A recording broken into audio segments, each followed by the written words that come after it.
Good morning to all. Today we are going to revise the chapter Statistics. We are starting the chapter with the first topic, collection of data. Listen children, there are two types of data. One is primary data and second one is secondary data. Listen, primary data means if we collected the information directly by the investigator himself or herself with a definite objective. This type of data is known as primary data.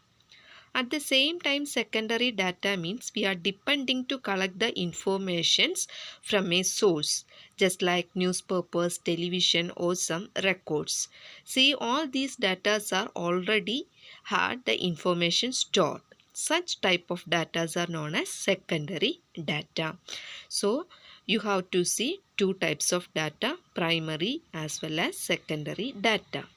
Let's see some examples of primary data as well as secondary data. See here some examples are given. Let's go through the examples. First one, number of students in our class. See, we can easily find the number of students in our class and therefore it is a primary data. See the second one, number of fans in our school. That also we can easily calculate how many fans are there in our school. Naturally, second statement goes to primary data. And third statement is electricity bills of our house for last 2 years. Listen, electricity bills. We can easily collect the electricity bills of our house, isn't it? So, third one is also primary data. Listen, maximum. Seventh one, maximum temperatures of the days of a particular week from television. See, this statement is a data known as secondary data because here the data maximum temperatures of the days of a particular week, we are collecting it from television. That means we are depending on another source. Okay. So we cannot say the data given from television is correct or not.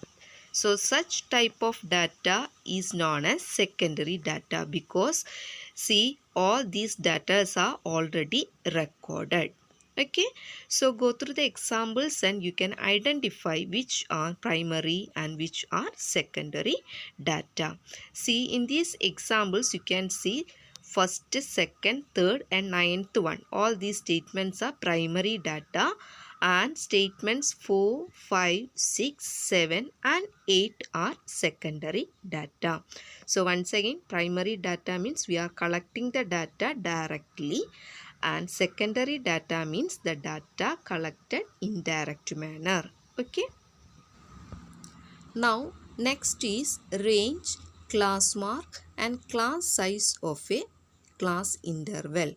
Let's see how to find range, class mark and class size. See this example. Listen. See, for a particular year, the following is the distribution of ages of primary school teachers in a district. Listen, age and number of teachers are given. The data carries age and number of teachers and age is in class interval form. So, question is, write the lower limit of the first class interval. Look at the table and identify which is the lower limit of the first class interval.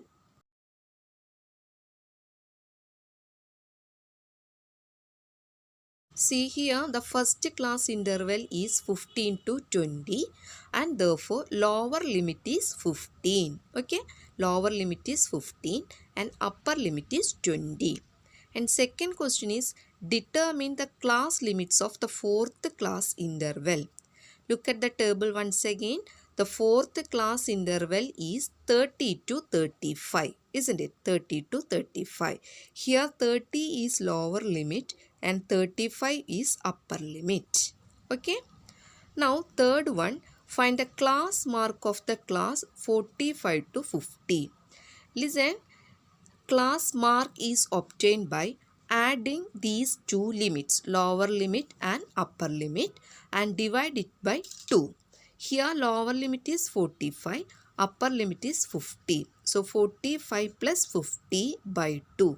45 plus 50 is 95. 95 by 2 gives class mark. Okay. And last one, determine the class size. So class size is obtained by upper limit minus lower limit. You can consider any class, then subtract lower limit from the upper limit. See, for example, consider the same class 45 to 50. Here upper limit is 50, lower limit is 45. So what is the difference? 50 minus 45. 50 minus 45 is 5.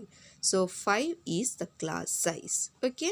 So you have to identify what are the limits of a class, how to find class size as well as class mark of the given class. Okay. Let's see next one. What is the class size of the interval 10 to 20? So we need to find class size. So class size is obtained by upper limit minus lower limit. See, in the class 10 to 20, upper limit is 20, lower limit is 10. So what is the difference? 20 minus 10 gives 10. So 10 is the class size. Okay. And next one is, what is the upper limit of the class 37 to 43? It's very easy one. What is upper limit? Upper limit is 43. Okay. Can you say what is its lower limit? Yes, lower limit is 37. Now we have to discuss about frequency distribution table. It's very important how to find frequency distribution table. Listen, suppose we have a data and we have to arrange the data in a table form known as frequency distribution table. Listen, the data is the height of 50 students. Okay, heights of 50 students measured to the nearest centimeters have been found to be as follows. So some numerical values are given. All these values are heights. Listen, in the question they are already mentioned. We have to take the class as 160 to 165, 165 to 170, etc. That means we have to write the class intervals of size 5. For this, first you have to consider or note what is the minimum value. Okay, minimum value and what is the maximum value. Using this minimum value and maximum value, we can write the class intervals. Okay, let's see the table. Here the minimum value is 150. So we can start the interval from 150. Here the class size is 5. So that the first class interval is 150 to 155. Okay. So in this manner we can write down all the classes 155 to 160, 160 to 165, 165 to 170, 170 to 175. Now from the data you can count how many values are included in these class intervals. Now check the data given and go through the data, count the numbers and insert how many number of students are occupied in each and class intervals. Okay, each and every class intervals. In this manner we can easily format a table known as frequency distribution table using with tally marks. Okay, a lot of examples and exercise questions are given in your textbook, so study it well. Okay, how to find or how to form a frequency distribution table for the given data. Now see another example. It is a data of monthly expenditure of 10 families. Data is given. Please note down, in the question it is already given that we have to use these class intervals to make frequency distribution table. So very easily we can define or collect these classes 100 to 120, 120 to 140 and so on, and prepare a frequency distribution table. So in the frequency distribution table, not that there are 3 columns. First column stands for class interval, second column stands for tally marks, and third column stands for frequency. So from the data given, you have to count how many values are lying between 100 to 120 and 120 to 140, etc. Okay. Listen students, another important thing is that, listen, the first class interval is 100 to 120 and second class interval is 120 to 140. So 120 is repeating. So you can consider the 120 in the next class, I mean second class interval. Okay, 120 doesn't belongs to first class interval, 120 belongs to second class interval.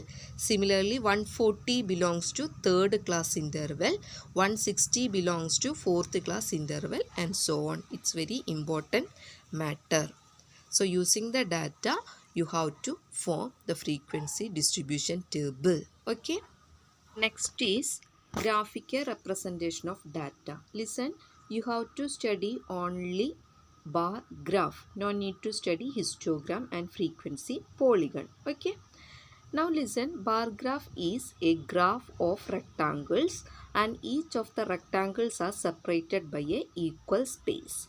Let's see this example. Month and students born. Listen, in this data you can see only one column of numerical values are given. Okay, January, February, March and so on. See, students born are given in numerical form. So you can express the statements or conditions or whatever given in the question along x-axis and the numerical data is along y-axis. Okay. That is, you have to mark the months January, February, March and so on up to December along x-axis and take a suitable measurement along y-axis and consider it as number of students. And listen, January 3 students were born. So count the number or take the height of 3 centimeter and make a rectangle. And after this rectangle, you have to make a space or gap and draw the next rectangle. February month, 4 students were born. So take a height of 4 centimeter. Okay. Do the same for the next months also. Okay. So you can see in a bar graph, each and every rectangles are equally separated from each other. So dear students, write and study how to represent the given data in the form of a bar graph. So in the chapter you have to revise how to find range, how to find class mark, how to find class size and how to form a frequency distribution table and how to represent the given data in the form of a bar graph. Okay, it's a very simple chapter. You can easily score the marks.